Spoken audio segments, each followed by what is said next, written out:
A'udzu billahi minasyaitonir rajim. Bismillahirrahmanirrahim. Alhamdulillahirabbil alamin.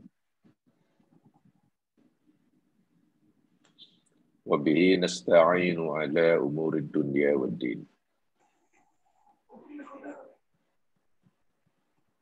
Wassalatu wassalamu ala asyrafil anbiya wal mursalin.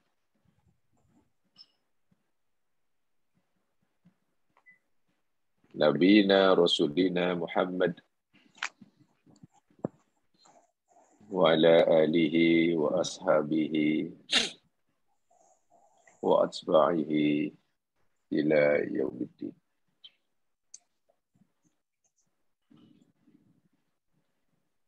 Raditu billahi rabba wa bil islami dina. Wa bi Muhammadin nabiyya wa rasulah.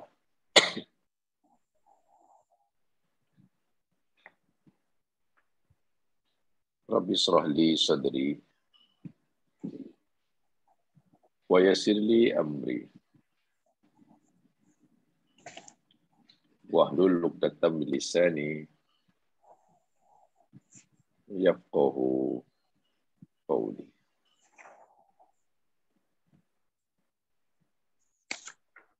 Bismillahilladzi la yadurru ma ismihi syai'un fil ardi wala fis sama' wa huwas samiul alim.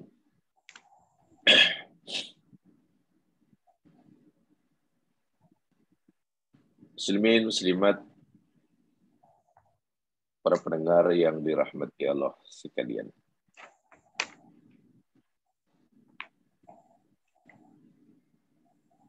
Mari kita ikhlaskan niat kita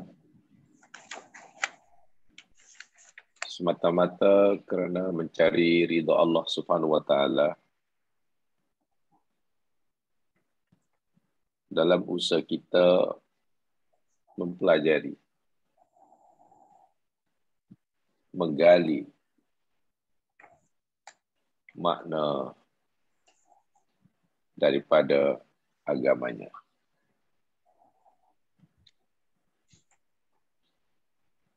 Sebagai umat Islam, kita yakin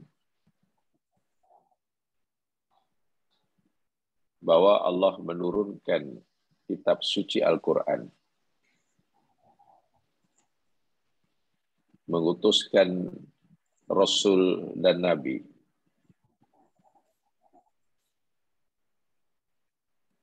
memberikan kita taklif sama ada berupa perintah maupun larangan. Semua itu tujuannya, manfaatnya untuk kepentingan manusia. Allah sedikit pun tidak mempunyai apa-apa kepentingan ketika ia mensyariatkan agamanya kepada kita. Perintah dan larangannya kepada kita semata-mata demi manfaat, maslahat, kebaikan kita. Bahasa mudahnya, karena kita semua datang daripada Allah dalam keadaan suci, maka Allah mahukan kita nanti kembali kepadanya dalam keadaan suci. Tapi kesucian kita semasa kita kembali pada Allah, nilainya lebih tinggi dibandingkan dengan kesucian diri kita semasa kita datang daripada Allah.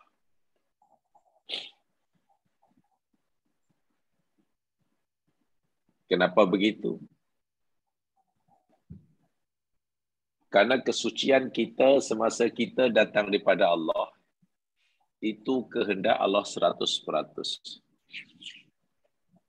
Kita suci bukan usaha kita. Kita lahir suci bukan pilihan kita. Kita datang ke dunia dalam keadaan suci karena telah ditetapkan oleh Allah sebagai hamba-Nya yang suci. Fitrah. Sementara kesucian kita semasa kita balik jumpa Allah kelak, itu atas usaha kita. Pilihan kita. Karena selama hidup di dunia, itu tempat untuk kita diuji dengan perintah dan larangannya. Bila setiap perintah yang Allah berikan pada kita, kita lakukan. Dan setiap larangan daripada Allah kita tinggalkan. Nanti bila tiba masa kita dipanggil oleh Allah, kita dalam keadaan suci. Dan kesucian kita inilah karena itu usaha kita, pilihan kita, maka Allah janjikan balasan surga kekal abadi.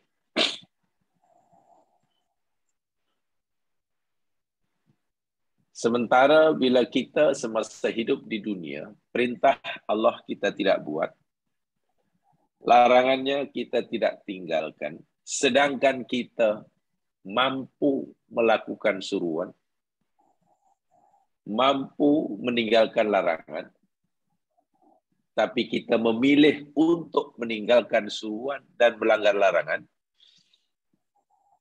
jumpa Allah kita dalam keadaan kotor, khabith. Karena kita dalam keadaan khabithun, wa iyadzubillah, dan itu pilihan kita,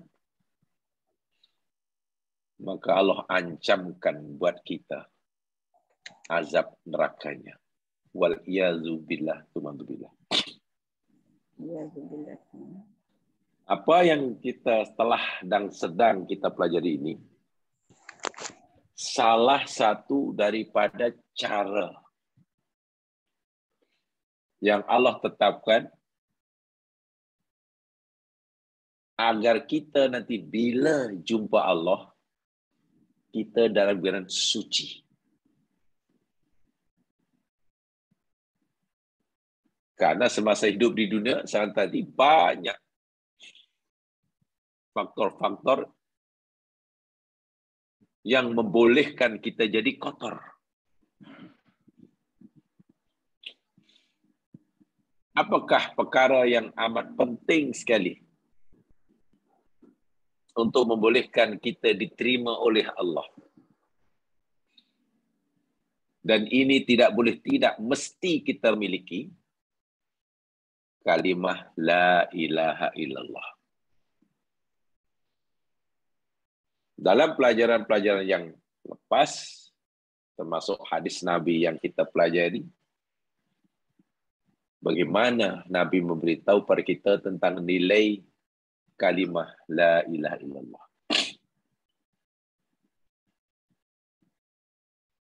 Yang secara mudah kesimpulannya, sesiapa sahaja jumpa Allah dan ia ada pada hatinya la ilaha illallah, tidak terbatal, sungguh pun ia melakukan banyak dosa dan tak sempat bertaubat, nasibnya di akhirat nanti dia terlepas, terbebas daripada kekal di dalam neraka. Saya tak kata terlepas daripada azab neraka. Terlepas, terbebas daripada kekal di dalam neraka. Artinya jika Allah menghendaki, Allah boleh siksa orang itu karena dosanya. Dan bila telah habis dosanya, ia akan dimasukkan, dikeluarkan daripada neraka, dimasukkan ke surga kerana kalimah la ilaha illallah. Inilah yang perlu selalu kita ingatkan pada diri kita. Dan saya cakap ini di mana-mana ya mas sekalian. Karena sangat-sangat penting. Tengok di dalam nota itu hadis yang kita pelajari. Ketika Abu Dhar tanya kepada Rasul sallallahu alaihi wasallam, ketika Abu Dhar diberitahu oleh Rasulullah sallallahu alaihi wasallam, siapa yang mengucapkan la ilaha illallah masuk surga walaupun dia berzina, walaupun dia mencuri. Abu Dhar mula-mula macam tak percaya. Betul ke? Kan dia orang yang berzina, ia pencuri. Akan masuk surga. Iya, dia akan masuk surga. Siapa yang mengucapkan la ilaha illallah? 3 kali Abu Dhar macam tak percaya. Nabi kata, rugi kamu hai Bu. Dan bahasa kasarnya, celaka engkau Abu Dhar. Aku beritahu kamu masih meragukan. Tengok. Artinya apa? Boleh jadi ia terus masuk surga jika Allah ampunkan dosa dia karena mencuri dan berzina. Atau boleh jadi Allah siksa dia di neraka jika Allah tak ampunkan dosanya, sebanyak dosanya, dan kemudian dimasukkan dalam surga. Tolong dipegangi betul. Tolong, mari kita belajar untuk melihat dan meyakini bahawa nikmat terbesar Allah kepada kita yang kita tidak boleh kehilangan. Yang kita mesti jaga betul-betul. Karena bila kita kehilangan akan nikmat yang satu ini, wa'iyadzubillah, celaka dunia akhirat. Orang hilang hartanya daripada kaya, jatuh bankrupt, ya, belum tentu masuk neraka. Asalnya sihat, sakit, belum tentu masuk neraka. Asalnya ada kuasa, lalu hilang kuasa, belum tentu masuk neraka. Asalnya ada jawatan tinggi, lalu dibuang kerja, tak ada kerja, belum tentu berdosa masuk neraka. Tetapi, jika orang itu kehilangan la ilaha illallah, Allah sendiri yang kata, pasti neraka. Haram masuk surga. Mari kita baca nota yang ada di depan jemaah sekalian itu. Ya. Paragraf yang ketiga itu. Wa tatalakhas fawaida qauli la ilaha illallah fi ma ya'ti. Dan kita boleh mengambil kesimpulan tentang faedah, manfaat ucapan la ilaha illallah sebagai berikut. Sudah maklum bahawa la ilallah adalah ni'matun an'amahallahu ala ibadihi. La ilaha adalah nikmat yang terbesar yang Allah anugerahkan kepada hambanya.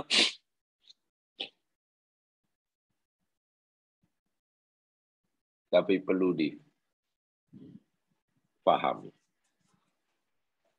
Beberapa kesimpulan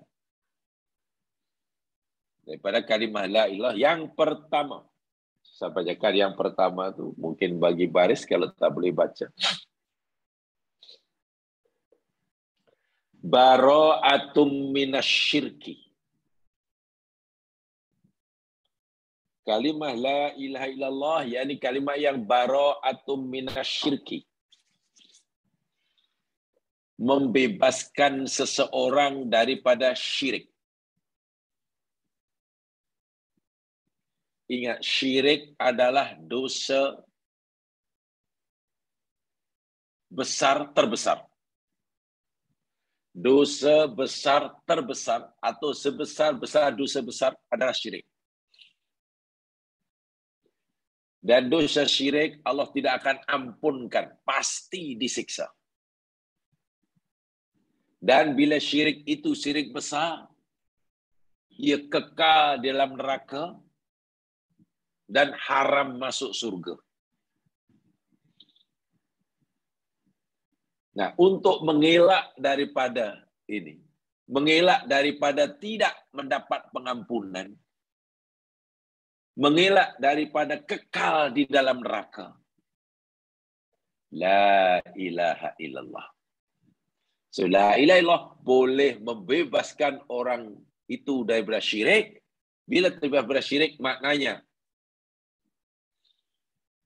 ada peluang mendapatkan pengampunan bagi dosa-dosanya dan ia terbebas daripada kekal di dalam neraka. Wahia kalimatut taqwa wal ikhlasi wat tauhid. La ilaha illallah yakni kalimatut taqwa wal ikhlas wat tauhid. Kenapa la ilaha illallah disebut kalimatut taqwa? Ya, kerana dengan kalimah la ilaha illallah orang ada kawalan diri.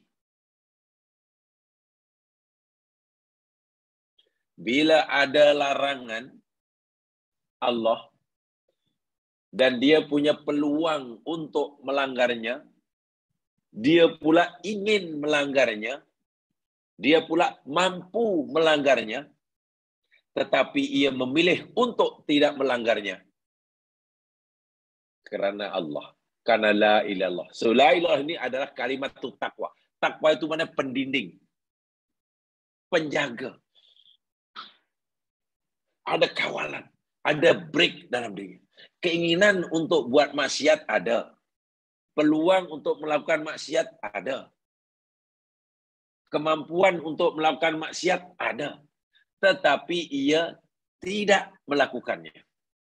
Mana ada break. Kekuatan yang menahan dia untuk menafikan keinginannya, itulah namanya takwa. Sebab itu takwa, Nabi kata takwa itu ada dalam takwa hahuna. Ada perintah Allah. Allah suruh kita buat. Keinginan diri tak nak buat. Ada keinginan untuk tak buat. Dan ada peluang untuk tak buat. Juga ada kemampuan untuk tak buat. Tapi semua itu dinafikan. Saya kena buat juga. Saya nafikan kemauan diri. Mungkin kalau saya tinggalkan perintah ini, saya puas. Tapi saya tidak mau mendapat kepuasan sesaat. Didera itu hawa nafsunya. Karena dinafikan kehendaknya. Semata-mata karena dia. Itu namanya takwa. Ketika seseorang ada keinginan untuk tinggalkan perintah, tetapi ia tetap memilih untuk melakukannya, ada kekuatan yang mendorongnya untuk melakukannya, itulah takwa. Ketika seseorang ada keinginan dan ada peluang untuk melanggar maksiat, dan ingin mendapatkan kepuasan dengan maksiat, tetapi ia mampu meninggalkannya, kekuatan yang membolehkan, membuat ia mampu meninggalkan, itulah namanya takwa. So itu takwa itu Nabi kata, takwa hahuna. Takwa. Dan semata-mata karena dia. Bukan karena yang lain, bukan. Orang tidak mau menerima rasuah. Bukan karena dia kaya. Kenapa rasuah itu kamu tak terima? Saya tak perlulah, bukan banyak sangat. Banyak sangat, 1 juta. Tak adalah. 1 juta tak nak. Sikit, bagiku sikit. Saya tolak.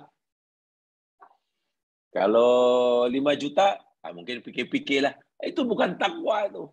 Menolak rasuah karena dianggap benda itu kecil. Itu bukan takwa. Itu ada masih tuntutan nafsu. Kalau banyak, kalau 10 juta mau boleh. Tengok. Nampaknya orang tolak rasuah 1 juta. Itu nampaknya orang yang baik, tapi belum tentu ia orang yang baik. Karena Allah Maha tahu, dia tak nak menerima rasuah 1 juta itu pasal apa. Allah tahu, pasal rupanya terlalu sedikit sebab dia itu jutawan. Takkan seorang jutawan bersedia menerima rasuah yang dia tahu benda itu salah. Terlalu sikit. Kalau banyak, kan diterimalah. Dalam hati, sikit. Kalau banyak, aku terimalah. Apa kita fikir? Orang yang tolak rasuah karena menurut dia itu sedikit, kalau terima pun tak menambahkan kekayaannya. Kalau tolak pun tak akan menyebabkan ia miskin. Itu dikira orang mutakin? Belum. Itu bukan orang mutakin. Kerana menolak itu bukan atas dasar takwa. Masih atas dasar kepentingan. Banyak, saya belum beruntung. Sikit aja. Ciput aja. Tengok. Kalau banyak, okeylah. Tengok. Dan Allah tahu itu. Allah tahu. Tapi kalau menolak rasuah itu kerana takwanya, mau sikit ke, mau banyak ke, mau saat itu perlu wang ke, tak perlu uang ke, saat ada peluang untuk rasuah itu, dia menghadapi masalah keuangan ke, atau tidak, tetap ditolak. Kerana dia, bukan kerana kepentingan. Tadi yang pertama kan tidak, tolak itu karena keinginannya, tak sesuai dengan keinginan saya. Sikit sangat. Baru 1 juta. Kalau 10 maulah. Allahu Akbar. Dan bila dia tolak, tak kira banyak atau sikit, semata-mata kerana dia, itulah takwa, itulah ikhlas, itulah tauhid. Sikap yang seperti itulah tuntutan la ilaha illallah yang membolehkan orang itu nanti bebas daripada syirik, bebas daripada kekal dalam neraka. Jemaah sekalian, tauhid itu kan lawannya syirik kan. Ikhlas itu kan lawannya syirik. Kalau dalam kajian akidah, orang yang menolak rasuah, orang bagi risuah dia tolak. Kerana baginya sedikit, tak berbaloi lah itu. Nak terima pun tak dapat, tak jadi kaya. Tolak pun tak jadi miskin, sikit. Kalau banyak fikir-fikir, akan diterima.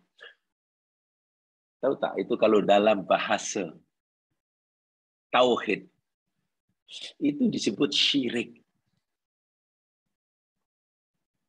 Pelik tak pelik? Tolak maksiat, tapi boleh jadi jatuh syirik. Masya Allah. Ya. Karena niatnya bukan karena Allah tolak tadi, karena ada kepentingan. Sama dengan orang meninggalkan maksiat kerana ada orang nampak. Niat hati masuk kedai, katalah ada anak muda masuk kedai, telefon, karena tak ada duit cukup. Nah, ambil ajalah telefon yang mahal tu, kat kedai tu. Tengok kanan kiri, tak ada orang nampak. Lalu mau ambil, mau curi lah. Begitu tangannya pegang handphone yang nak dicuri, Mendongak ke atas ternampak CCTV. Ada CCTV. Dan dia yakin kalau di CCTV maknanya gambar saya, muka saya ini adalah di office di belakang. Keluar nanti saya tak jadilah. Letak balik. Tanyaannya. Seseorang yang punya peluang untuk mencuri. Karena peluang untuk mencuri. Bahkan dia sudah ambil, tapi tak jadi mencuri. Kerana ada CCTV.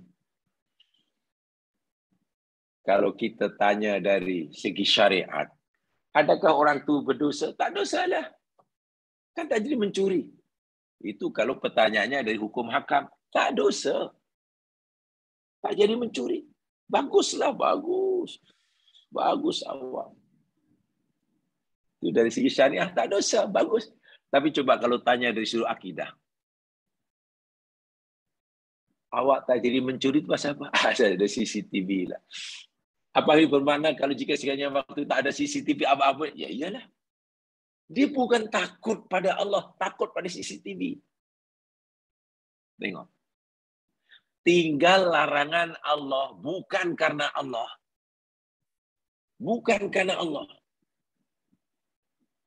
Itu syirik. Ada yang mengistilahkan itu riak, dan riak itu juga syirik. Jadi kalau dari segi syariat, tak jadi mencuri, kan dapat pahala sepatutnya.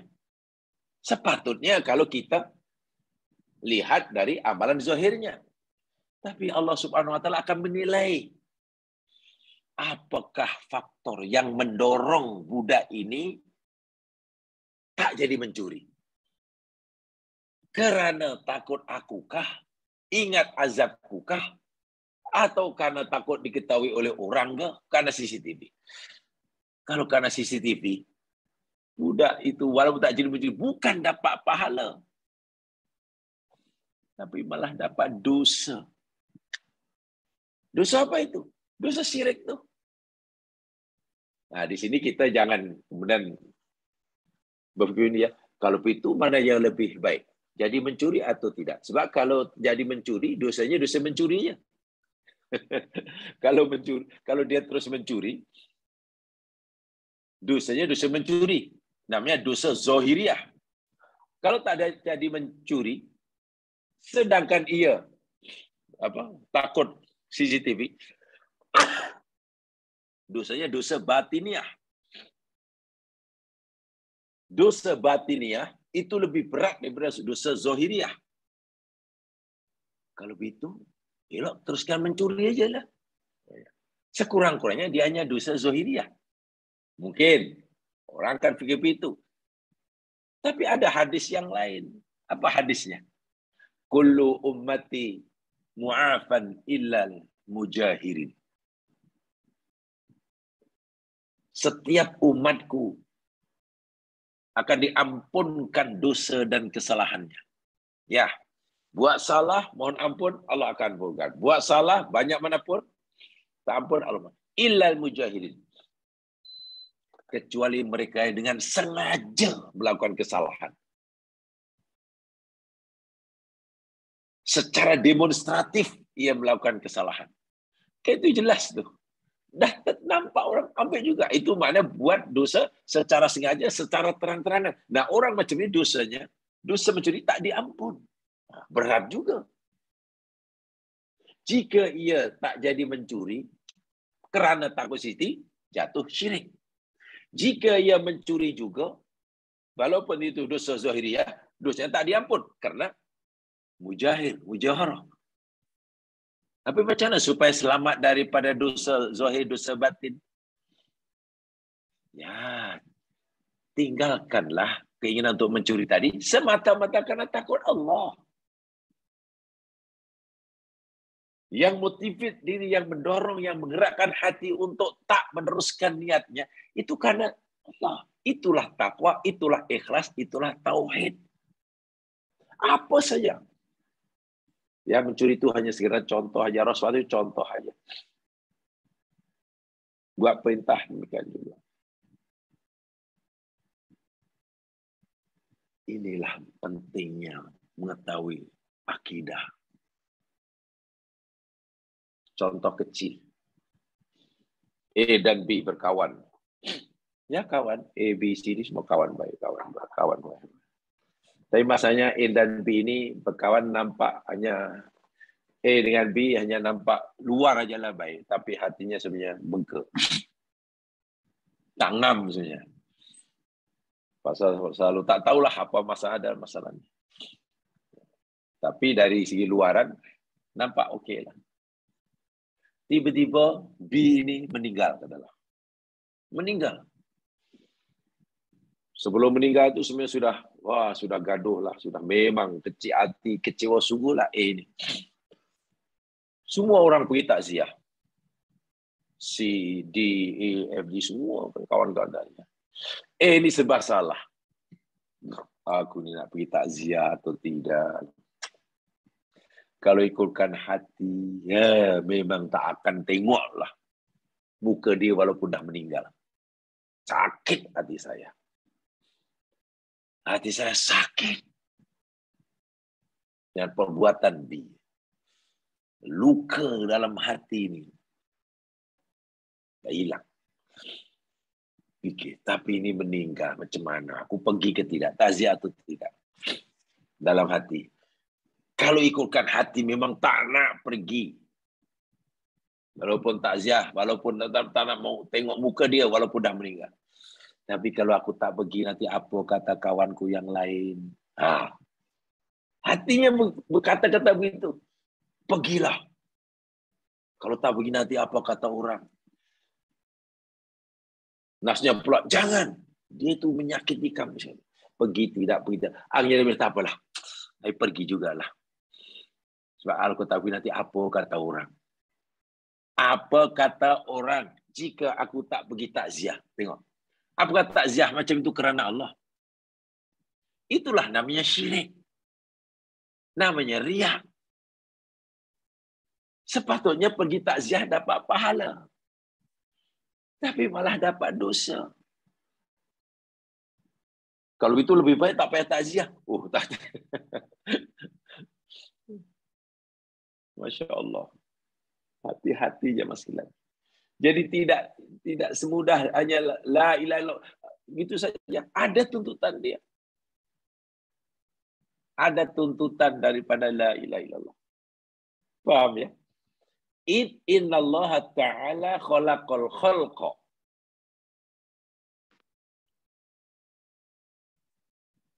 Kerana sesungguhnya Allah Subhanahu wa taala telah menciptakan semua makhluk. Wa arsalar rusul dan Allah mengutuskan para rasul. Wa anzala kutuba li ajliha dan Allah telah menurunkan kitab karenanya. Allah cipta makhluk pun semata-mata karena la ilaha illallah. Allah turunkan kitab pun semata karena untuk mengajar manusia la ilaha illallah. Allah utuskan rasul pun karena la ilaha illallah. Walaha aidan adallahu daratawa wa daraiqab. Demikian juga Allah sediakan surga, sediakan neraka pun untuk mempertanggungjawabkan manusia ini ada atau tidak la ilaha illallah. Ini telah kita pelajari panjang lebar tempoh hari. Ada atau tidak la ilaha illallah. Syirik atau tidak. Bara'atum minasyirki. Ingat ya, bara'atum minasyirki. La ilaha itu boleh membebaskan seorang daripada syirik. Syirik apa? Saya bagi contoh syirik yang tadilah, yang mungkin orang tak nampak. Kalau syirik katalah nyembah patung, itu nampak jelas sangat. Syirik minta pada pokok, nampak. Nampak. Tapi coba kalau syirik itu tadi, yang saya contohkan tadi. Menolak riswah karena baginya kecil je, sikit je. Tanahlah 1 juta, rugi je. Tak berbaloi. Menipu, kalau alang-alang menipu, biar banyak sekali lah. Alang-alang menipu, biar banyak. Ini nipu sikit aja. Kalau banyak, okey lah. Tahu tak, itu sebenarnya sudah syirik orang tu. Tak menipu, bukan karena dia takut Allah. Karena tak boleh, sikit aja. Tolak rasuah karena banyak sikit aja. Kalau banyak, okey lah.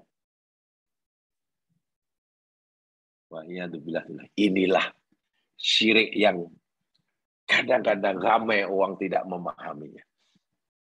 Yang sepatutnya tinggalkan maksiat, dapat pahala. Tapi malah berdosa. Wa'iyadzubillah. Tuma'na'udzubillah. Faham ya? Baik. Nomor 2.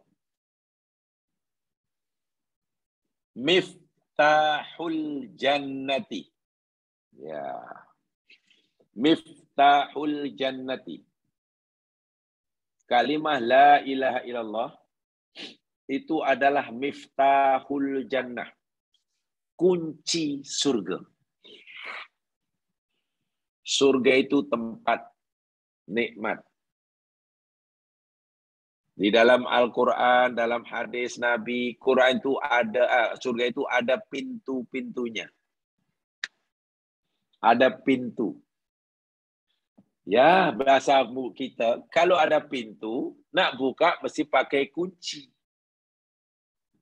Nak masuk tempat, ruangan. Di situ ada pintu. Kita sudah jumpa pintunya, tapi kita tak boleh membukanya bila kita tak ada kunci. Nah, kunci untuk buka pintu surga itu yakni la ilaha illallah. Dahulu ada satu puji-pujian masih di surau, saya masih ingat. Di masjid, masih kecil dahulu di kampung. Ada istilah puji-pujian lah. Lepas azan, diwajib puji-pujian. Ikut aja lah waktu itu. Satu pujian yakni Miftahul jannah la ilaha illallah. Miftahul jannah la ilaha illallah. Kunci surga itu la ilaha illallah. Waktu itu hanya hafal aja lah. Apa maknanya tak tahulah.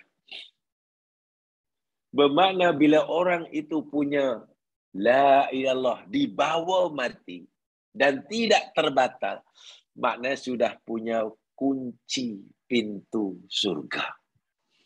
Alat untuk buka dah ada. Masya Allah. Wa da'watur rasul, dan la ilaha itu yakni dakwah yang disampaikan oleh para rasul. Tadi sudah jelaskan. Daripada zaman Nabi Nuh AS, zaman Adam lah Nuh hinggalah Muhammad SAW, setiap Nabi itu menyeru kaumnya. Inti daripada dakwah setiap Rasul adalah mengajak kaumnya mengesakan Allah. Tauhid. Wa min fadliha annahu, dan sebagian daripada keutamaan kalimah la ilaha illallah, annahu, bahwasanya, mangkanat, siapa saja adalah akhiru kalamihi, yang akhir ucapannya di dunia ini. Siapa yang akhir ucapannya di dunia sebelum pindah ke alam barzah, yakni la ilallah, dakhalal jannah, masuk surga. Ini telah kita pelajari ya dalam ciri-ciri yang dahulu. Contohnya dalam ciri tentang syahadah itulah orang yang husnul khotimah. Fawajabat bihal maghfirah, maka berhak atas orang itu pengampunan Allah bagi dosa-dosanya. Kama yanju bihal muslim minan nar, sebagaimana orang muslim nanti akan diselamatkan dengan sebab la ilaha illallah daripada api neraka. Itu yang kedua, miftahul jannah. Kenapa begitu jamaah sekalian? Penjelasannya begini. Di situ tidak ada ya. Penjelasannya saya ambil dari kitab lain. Idza kanal imanu bawabatut tariq ila jannah. Apabila keimanan itu merupakan pintu-pintu jalan menuju surga, fa inna tauhid huwa lubbul iman. Maka mengesakan Allah itu adalah intipati daripada keimanan. Huwa miftahul jannah, ia adalah kunci surga. Kalimatut tauhid la ilaha illallah miftahul jannah. Secara mudah begini. Di dalam agama kita di jamaah sekalian, yang paling penting sekali yakni iman. Betul kan? Iman yang ada 6 itulah. Sebab kalau tidak ada iman kepada 6 perkara itu, ya Islam yang dilakukan, solatnya tak diterima, zakatnya sia-sia, kan itu. Jadi ajaran yang paling basic sekali dalam agama kita yakni al-iman. Yang ada 6 rukunnya itu. Daripada 6 rukun iman, yang paling penting sekali yakni rukun yang pertama. Al-imanu billah. Iman kepada Allah. Inti pati daripada iman kepada Allah yakni mengesakannya. Tauhid. Saya ulangi. Rukun iman ada 6. Daripada 6 rukun iman itu, yang terpenting, yang paling utama yakni rukun nomor 1. Yakni al-imanu billah. Beriman kepada Allah. Inti pati daripada iman pada Allah yakni mengesakannya. Tauhid. Kerana kalau orang hanya percaya Allah itu ada, hanya percaya Allah itu Tuhan yang menciptakannya, tetapi dia tidak mengesakannya, imannya ditolak. Imannya ditolak. Orang Yahudi percaya Allah itu ada. Allah itu Tuhan mereka. Tetapi mereka tidak mengesakannya. Karena mereka percaya Allah itu punya anak namanya Uzair. Orang Nasrani mengakui Allah itu sebagai Tuhan mereka. Mereka percaya adanya Allah. Tapi mereka tidak mengesakan Allah dalam ubudiahnya. Buktinya, mereka mengakui, meyakini Isa itu anak pada Allah dan juga ada hak untuk disembah. Syirik juga. Syirik, kafir. Quran kata kafir.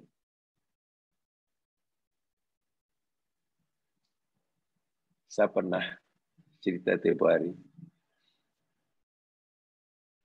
Sedangkan yang saya tahu, di sini saya tidak tahu. Orang Bali yang 95% ke apa? Jadi orang Hindu. Bali ini agama resmi dia Hindu, satu pulau itu. Sehingga Pulau Bali itu sebenarnya kalau di Indonesia dikenal sebagai Pulau Dewata. Bukan Pulau Bali, Pulau Dewata.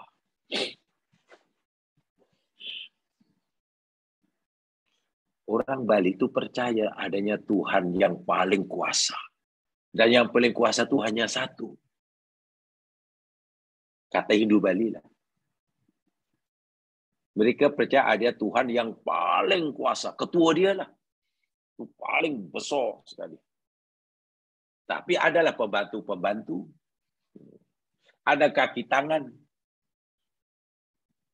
Jadi kalau mereka katalah sakit dan minta sembuh, ya mintalah kepada yang Tuhan yang bagian menyembuhkan penyakit.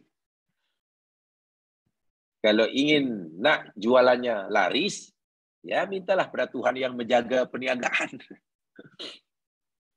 Tapi kalau punya hajat besar-besaran semuanya, mohon kepada langsung pada ketua Tuhan dia yang paling besar sekali.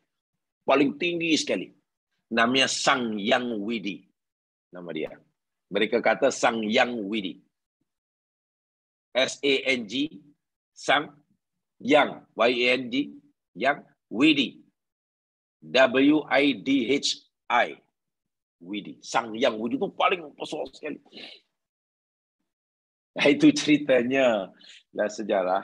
Kan di Indonesia ada rukun negara. Ada 5 macam di Malaysia kan ada 5 juga rukun negara. Di Indonesia ada 5 juga namanya Pancasila. Panca itu 5, sila itu dasar. Nomor 1 ketuhanan yang Maha Esa. Kenapa orang Bali menerima Pancasila? Ya karena bagi mereka Tuhan yang paling besar satu, Esa. Ketua yang Maha Esa. Orang Islam menerimanya, orang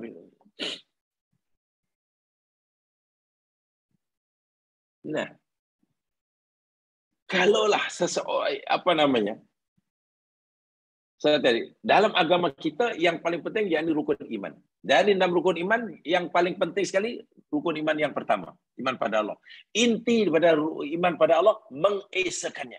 Sebab kalau hanya percaya adanya Allah, mengakui Allah sebagai Tuhannya, tapi tidak mengesakannya, tetap saja ia bukan mukmin. Ia musyrik. Ia kafir.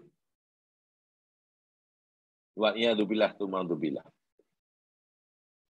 Lihat firman Allah Subhanahu wa taala di dalam surah Al-Maidah. Coba buka surah Al-Maidah. Ayat 72. Al-Maidah ayat 72. Ini dalilnya.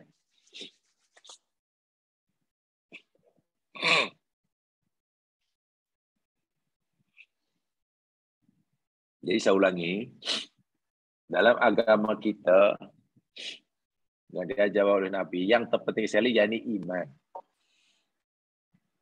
Dari 6 rukun iman, yang paling utama, rukun iman yang pertama, beriman kepada Allah.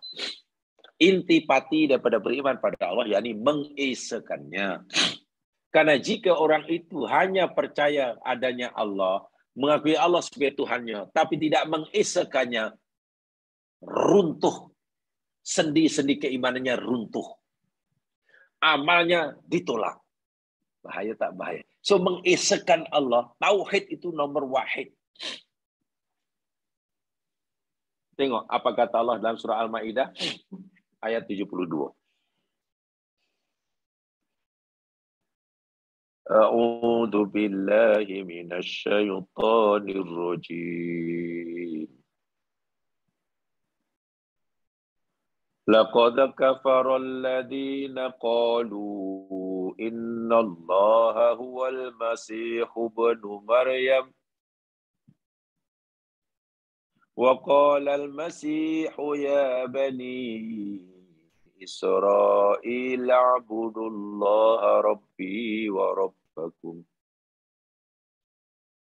Innahu man yushrik billahi faqad harramallahu alaihi al-jannah wa ma'wahu an-nar wa ma liz-zalimina min ansar.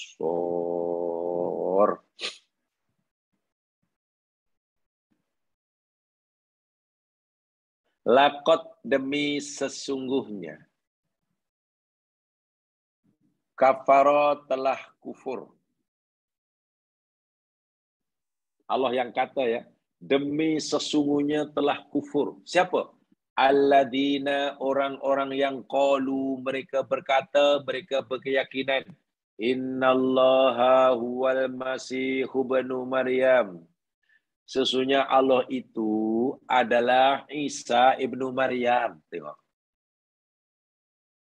Allah itu Isa, Isa itu Allah. Orang yang percaya itu kafir. Dia percaya Allah. Tapi Allah itu Isa, Isa itu Allah. Maksudnya begini. Jika tak nampak, ya Allah lah. Tapi bila menjelma menjadi makhluk suci, jadilah Isa. Yang lain berkata pula, tak, bukan macam tu. Isa itu anak kepada Allah. Bukan jilmaan Allah. Kafir juga. Yang ketiga ada lagi. Bukan. Allah bukan Isa, Isa bukan Allah, Isa bukan anak pada Allah. Tapi kata yang ketiga, Isa itu Tuhan yang berdiri sendiri selain Allah. Jadi Tuhan itu ada tiga. Allah, Isa, dan Maryam. Itu namanya takhlis, Trinity. Itu Quran yang cerita ya. Tapi sekarang sudah lain. Trinity yakni ada Allah, ada Isa, Jesus Christ, ada Holy Ghost. The Holy Ghost pula. Kafir. Allah yang kata. Macam mana kafir? Kan dia percaya Allah itu Tuhannya. Ya, tetapi tidak mengesakannya. Itulah yang tidak, misalnya tidak tauhid. Yang tidak tauhid itu namanya syirik. Waqala, sedangkan berkata Al-Masih Isa Maryam berkata, ya Bani Israel, wahai Bani Israel, ubudullah, sembahlah oleh kamu akan Allah. Allah itu Rabbi, Tuhanku, wa Rabbakum, dan Tuhan kamu. Jangan kamu sembah aku, tapi sembahlah Allah, karena Allah itu Tuhanku, dia juga Tuhan kamu. Aku bukan Tuhan. Aku ni hamba kepada Allah. Seperti mana kamu. So, kewajiban aku, kewajiban kamu menyembah hanya pada dia. Kenapa kamu sembah aku?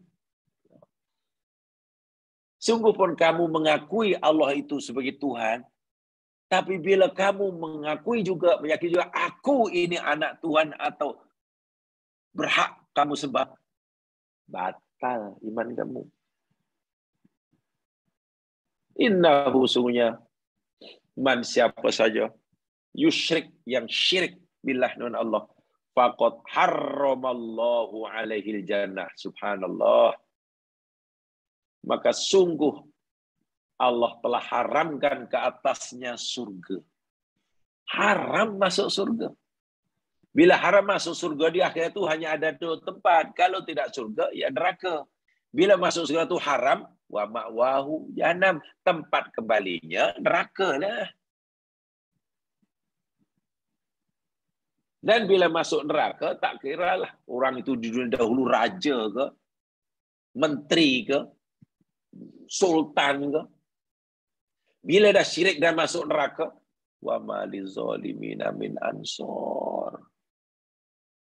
Dan orang yang zalim itu tidak akan ada yang menolongnya. Dan tiadalah bagi orang zalim penolong. Jelas ya?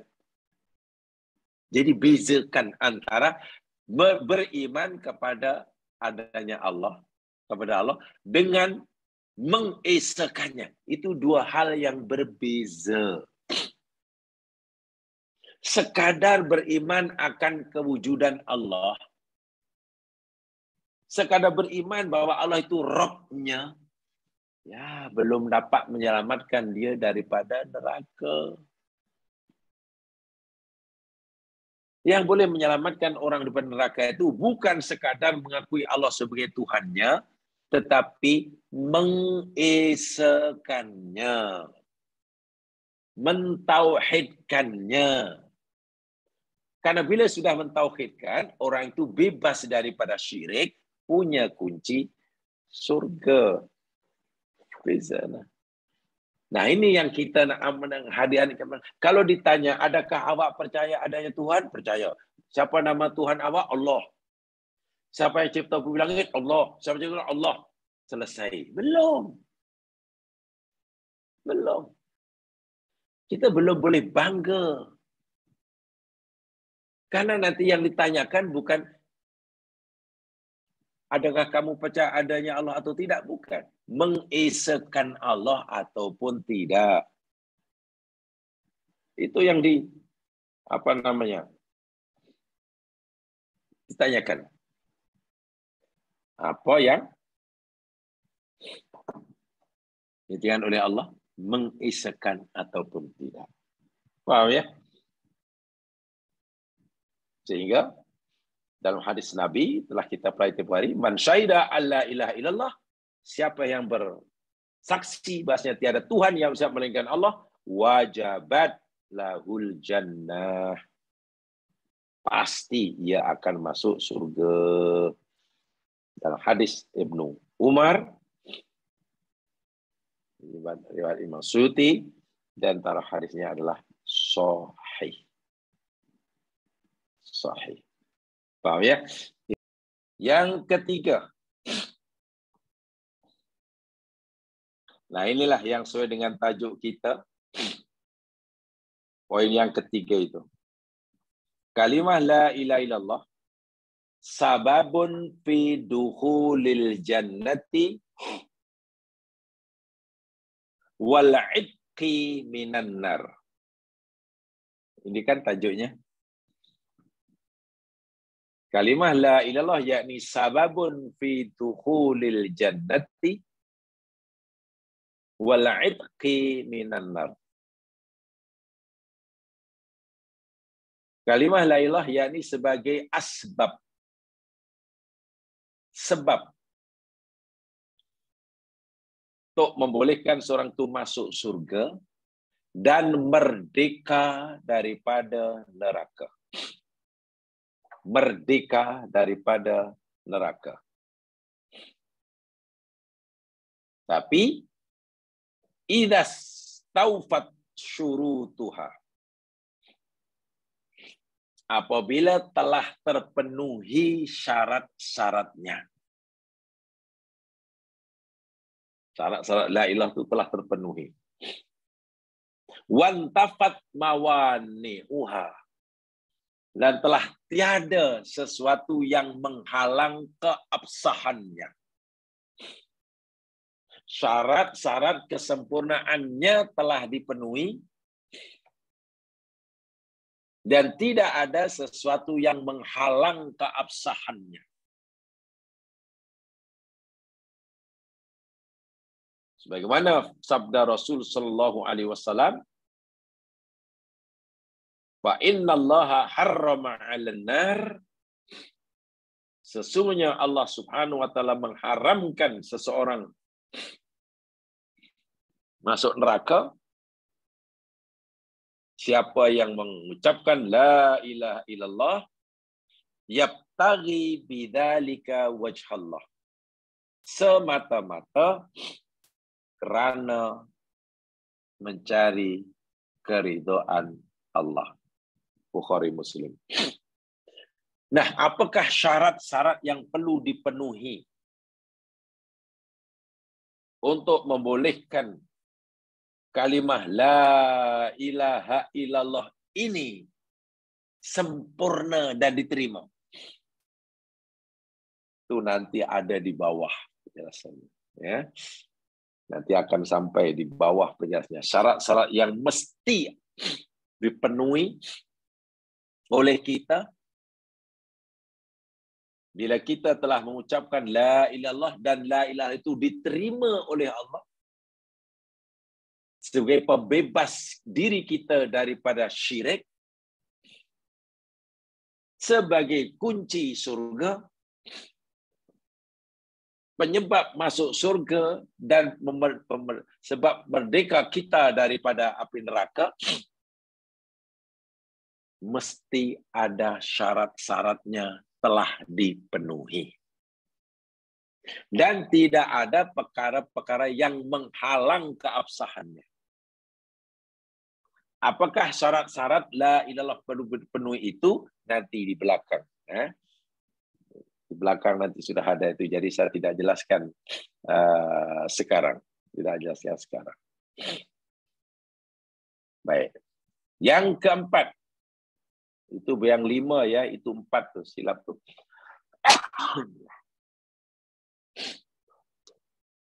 Yang keempat. Bukan yang kelima.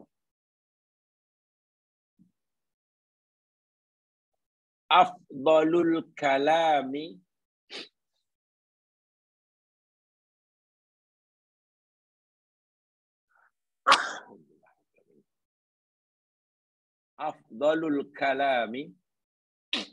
wa abbuhu ilallahi ta'ala. Kalimah la ilaha illallah adalah kalimah yang paling utama. Tidak ada ucapan yang keluar daripada mulut kita yang lebih baik, lebih utama daripada kalimat La ilaha illallah. Wa ahabbuhu ilallahi ta'ala, dan kalimat yang paling dicintai oleh Allah.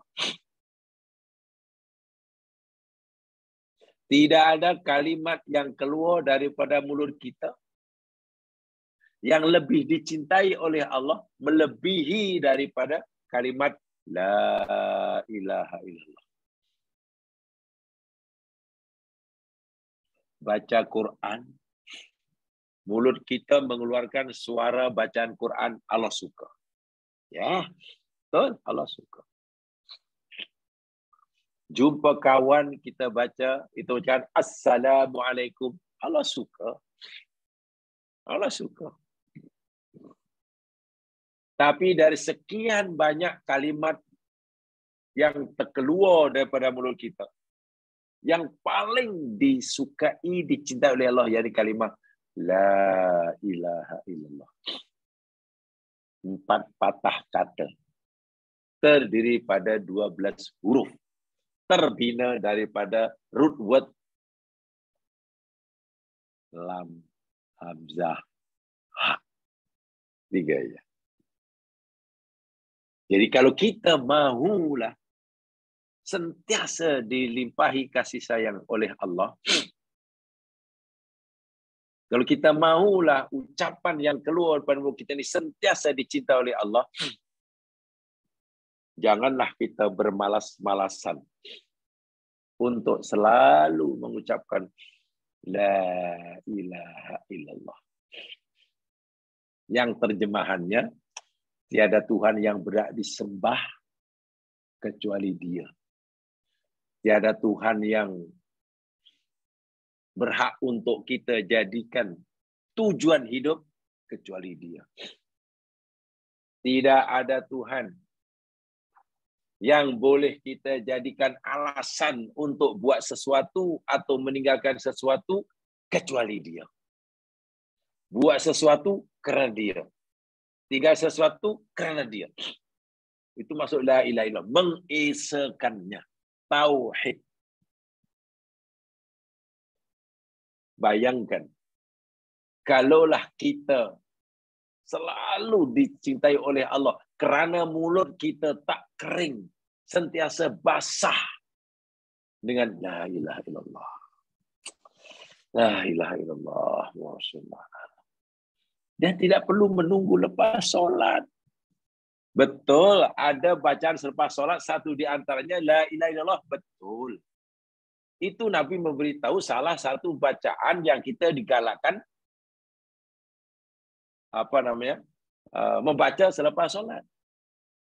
Tetapi tidak bermakna la ilaha illallah hanya kita disuruh membacanya lepas solat. Bukan. Jangan salah faham. Salah satu bacaan zikir yang kita disuruh oleh Nabi membacanya selepas solat, satu di antaranya la ilaha illallah, itu betul. Tapi tidak bermakna la ilaha illallah ini hanya kita disuruh membacanya lepas solat. Itulah. Masanya terpulang pada kita. Ya, tiba duduk sampai itu la ilaha illallah. La ilaha illallah. Boleh. Boleh. Terpulang pada kita masa bila kita lapang. Jumlahnya tak perlu ditetapkan. Yang pasti, udkurullaha katsira. Zikirlah kepada Allah sebanyak-banyaknya. Jadi orang baca la ilaha illallah 10 kali, lebih baik daripada yang membacanya 9 kali. Yang baca 11 kali, lebih baik dari yang 10 kali. Gitulah. Tak perlu ditetapkan, tak perlu ditetapkan, oh, dikatakan mesti sekian. La ilaha illallah. La ilaha illallah. Dan hayati. Karena itu bila sudah melekat dalam hati kita. Subhanallah. Hubbullah. Kasih sayang dan cinta Allah. Allah akan limpahkan kepada kita. Wahia awalu mada'a ilahir rusulul kiram. Dan ia adalah sesuatu yang pertama sekali didakwahkan oleh para utusan Allah yang mulia alaihi salatu wassalam. Wa awalu mada'a ilaihi khatimul anbiya. Dan ia ada sesuatu yang pertama sekali didakwahkan oleh penutup segala nabi, yakni Muhammad sallallahu alaihi wasallam. Jamaah sekalian, jangankan orang yang beriman tidak memerlukan kalimah la ilaha illallah. Orang kafir pun memerlukan kalimah ini dalam keadaan terdesak. Saya ulangi. Jangankan orang mukmin yang dah meyakini Allah sebagai Tuhannya dan mengisahkannya, tak memerlukan kalimah la ilallah. Tak mungkin. Orang kafir sekalipun yang semasa hidupnya anti la ilaha illallah, dalam keadaan kritikal nanti akan memerlukan kalimat ini. Mari saya tunjukkan ayatnya. Ayat ini sudah sangat populer. Coba lihat firman Allah Subhanahu wa taala.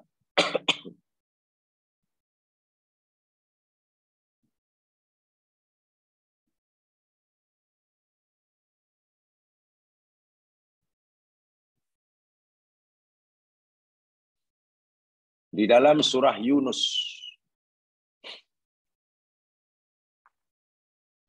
Di dalam surah Yunus. Surah yang ke-10. Ayat yang ke-90. Surah 10 ayat 90.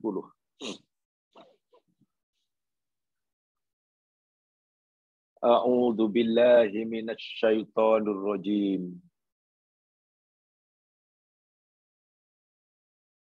Bismillahirrahmanirrahim.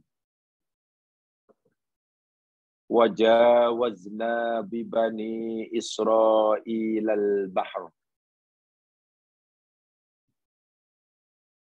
Dan kami telah seberangkan Bani Israel menyeberangi lautan. Pada zaman Nabi Musa ini.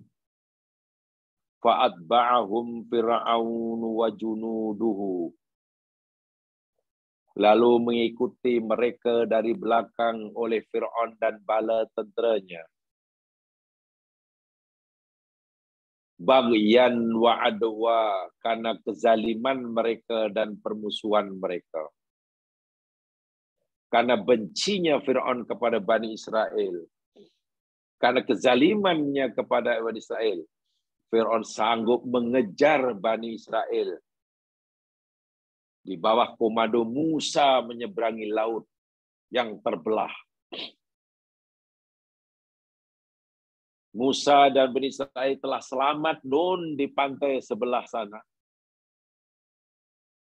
Fir'aun dan tenteranya masih berada di tengah lautan, menyeberangi laut yang telah terbelah itu. Lalu Allah perintahkan Musa untuk ketukkan tongkatnya kali kedua, cantum semula air laut. Fir'aun masih berada di lautan.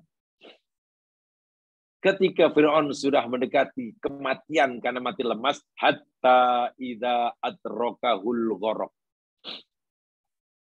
Hatta sehingga idza apabila adrakahul gharq, mendapati akan Fir'aun al-gharqu, tenggelam. Bila Fir'aun sudah hampir tenggelam. Mati lemas karena tenggelam maksudnya. Tak ada harapan untuk hidup. Tenteranya pun sudah lebih awal mati. Nak mengandalkan kekuasaannya dah tak ada. Kekayaan tidak berguna lagi. Putus harapan. Fir'aun sudah putus harapannya kepada apa yang dia miliki. Apa yang diucapkan oleh Fir'aun saat itu? Qala, berkatalah Fir'aun. Ketika Fir'aun dalam keadaan kritikal, yakni sudah dekat ajalnya, dan dia yakin tidak ada harapan. Tak ada lagi yang boleh diharapkan untuk menyelamatkan dirinya. Kekuasaannya sudah tidak boleh diharap. Bala tenteranya tak boleh diharap. Kalau Fir'aun ini katalah si jago renang, dia pun tak boleh harap. Entah Fir'aun pun tak reti renang. Apalagi nak diharapkan? Kekayaannya, tak boleh. Waktu Fir'aun mengucapkan apa? Dia kata, Anahu la ilaha illalladzi amanat banu Israil. Aku beriman bahwasanya tiada Tuhan yang berhak disembah kecuali Tuhan yang dipercayai oleh Bani Israel. Walaupun syahadahnya tak betul lah tu. Syahadahnya tak betul, tapi sekurangnya Fir'aun mengakui adanya Tuhan. Satu-satunya yang berhak disembah. Walaupun kalimat syahadahnya ini tak betul lah. Dia ditolak. Dan dia bersumpah, dan aku termasuk orang berserah diri. Muslim itu berserah diri. Mana tak lagi menentang. Kalau engkau ya Allah, kalau Tuhan suruh aku duduk pun aku duduk. Kalau Tuhan suruh aku berdiri, aku berserahlah. Tak akan melawan lagi. Tengok, saudara sekali. Jangankan orang mukmin tidak akan menyebut la ilaha illallah. Orang kafir pun dalam keadaan kritikal akan memerlukan mencari kalimat ini. Itulah maksud saya tadi. Jadi alangkah beruntungnya kita membiasakan diri kita mengucapkan kalimat Allah, tak perlu menunggu bila ada kritikal baru la ilaha illallah. Begitu maksud saya. Karena jangankan orang mukmin, orang kafir pun bila dah kritikal akan menyebut la ilaha illallah walaupun la ilaha illallah ditolak. Nah. Siapa? Sebab Fir'aun mengucapkan itu terpaksa. Allah akan nilai la ilallah kita ini, jika la ilallah ini kita ucapkan atas pilihan kita, kita masih sehat, penuh dengan kesedaran, dan sebagainya. Gitu.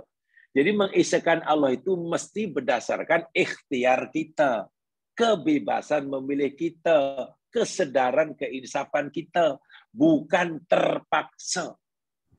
Si Fir'aun ini mengakui adanya Allah, bahkan mengisahkannya. Kalau kita tengok susunan kalimatnya, Fir'aun macam mengisahkan Allah lah. Tapi ditolak. Kenapa ditolak? Karena terpaksa. Terpaksa. Tidak memenuhi syarat. Inilah yang saya kata tadi. Jadi kalau orang sudah membiasakan ucapan la ilaha illallah. La ilaha illallah. La ilaha illallah. La ilaha illallah. Dibiasakan, nanti bibir dah biasa, hati sudah melekat. Tidaklah perlu kita menunggu bila sudah keadaan kritikal, cemas, terpaksa, desak, baru ya Allah. Tak perlu. Orang kafir pun kalau dah kritikal akan panggil Allah. Lalu apa bezanya antara orang Muslim dengan orang kafir? Bila ia ingin panggil Allah, ingin dekat Allah, ingin mengakui kisah Allah, hanya semasa susah. Orang mukmin hendaklah sentiasa ingat Allah, mengakui kisah Allah, penuh kesadaran justru ketika ia senang. Dan lain sebagainya. Itu mustahaknya menyebut la ilaha illallah. Ya.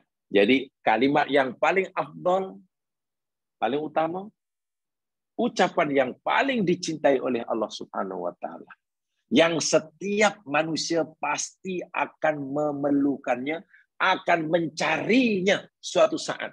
Kalaupun tidak semasa ia sihat walafiat, nanti bila sudah teruk sakitnya, sudah dekat dengan ajalnya, pasti akan mencari kalimat ini.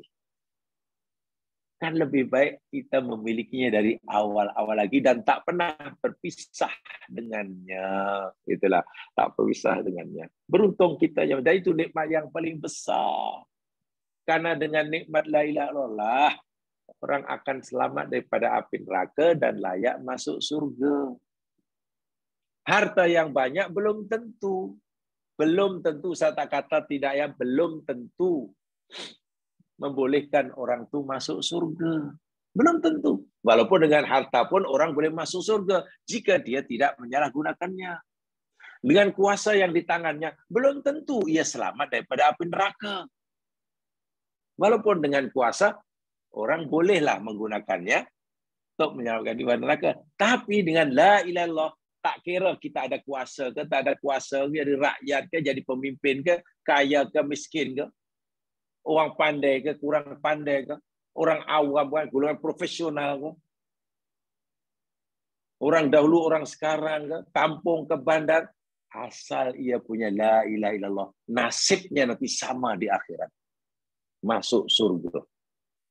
Ingat, Bilal itu berada di surga karena punya la ilaha illallah. Dia miskin. Bekas hamba abdi. Hitam pula. Abdurrahman bin Auf, kaya raya. Bangsawan Quraisy pun masuk surga karena dia ada la ilaha illallah. Dahulu menginfakkan hartanya pun semata-mata karena la ilaha illallah. Jadi, Masya Allah. Orang boleh disatukan di surga karena punya ini. Pendek, singkat, mudah diucapkan, tapi kena difahami. Adalah, saya tadi perlu dipenuhi syarat-syarat bagi kesempurnaannya. Apakah syarat-syarat bagi kesempurnaan la ilaha illallah? Saya kata tadi nanti di bawah itu ada, insya Allah kita akan pelajari pada kesempatan yang lain. Gitu, jemaah sekalian, untuk malam hari ini, mudah-mudahan memberikan manfaat bagi saya menyampaikan. Alhamdulillah, kalau dapat dikongsi bersama, kurang lebihnya mohon dimaafkan. Mari kita dengan bacaan tasbih kifarah dan surah Al-Asr. Subhanakallahumma wa bihamdika asyhadu an la ilaha illa anta astaghfiruka wa atubu ilaik. أعوذ بالله من الشيطان الرجيم والعصر إن الإنسان لفي الصالحات وتواصوا بالحق وتواصوا بالصبر. السلام عليكم ورحمة الله وبركاته. Waalaikumsalam warahmatullahi wabarakatuh.